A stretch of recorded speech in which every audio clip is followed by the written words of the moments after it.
Good morning. I hope that you are doing well this morning, enjoying your favorite cup of coffee, your favorite cup of tea, or depending on when you are watching this video, maybe you've transitioned over to water. I've got something scandalous to talk about today. I see this a lot because I run my Facebook ads and I am in several different communities. Right now, I've got two ad coaches, and some of the questions that I see come through are, how do you handle when someone is negative in the threads? And I really, to be honest with you, I haven't had that big of a problem with this.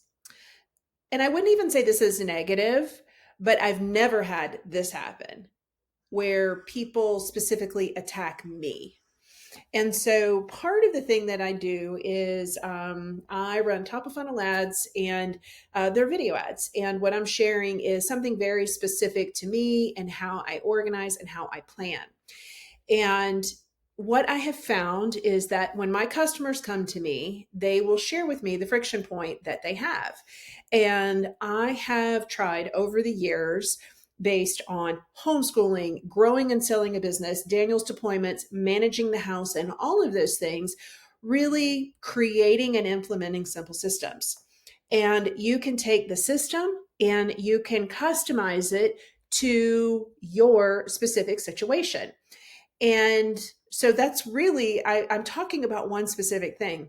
Well, in this particular instance, it was the way that I talked and how I enunciated words and how I guess it sounded when I said a particular word. And I was like, man, I was like, you've got so much time on your hands to sit there and tell me how to enunciate a word. It's how I talk. I mean, I'm advanced maternal age and I don't know that I can change that. So, how did I react to that? I was like, all right, well, that's engagement on the ad. Any engagement on the ad, unless it is just really so bad that I need to hide it, I typically keep those posts on the ad because I think it's an opportunity to share how I would respond. Many times I see people who are running ads and like really negative comments and things like that. I don't see there's not a conversation at all. And I really wish that there was, because it will demonstrate how you handle an adverse situation. And I mean, are we talking adverse situation? I mean, a personal attack. I mean, there's nothing I can do about the way I speak, right? And so I was like, thank you for the lesson in enunciation. I was going to put the engagement right back. And then there was another one where they went and just did this long diatribe, and they were nice, but then they weren't nice, but then they ended it being nice. And I was like, engagement on the ad. Thank you for your feedback and your perspective on how you view this, because that is helpful. It's a data point that I can take in, that if my customer, is this a customer? Like, is this a dream customer? Or the way that I'm solving the problem, would that just be overwhelming for this particular type of customer as well? So um, I think it is always an opportunity to show customer service. And most entrepreneurs do not focus on the customer journey. They focus on launching and selling, and you can't launch, can't scale, you can't run ads, like game over. What they don't focus on is what happens when someone pays you.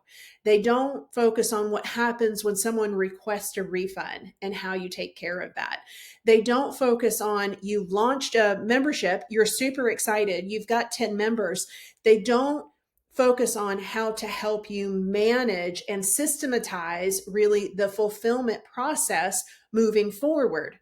Because I look at that and I'm like, I am so excited for you that you had the courage, you put yourself out there. 10 people raised their hands. They said, yes, they want your thing. But I know that these gurus are setting you up for failure at the same time, because they're not telling you how to manage things on the back end, right? And so, really, we spend a tremendous amount of time and attention. There was another comment that was, this smells like a scam. I'm like, well, if scammers take the time to do a live onboarding training, if scanners take the time to send video welcomes, if scammers take the time to have a Facebook community of all of their buyers, a one-time buy, all of their buyers in a community, then we are changing the industry. But I know scammers do not do that. Gurus do not do that. And people have called me crazy for the way that I operate. But what's important to me for my customer is that they know that I see them and that I hear them. Even though I'm a systems person, systems break, text breaks, and I work hand in hand with my customer to fix it.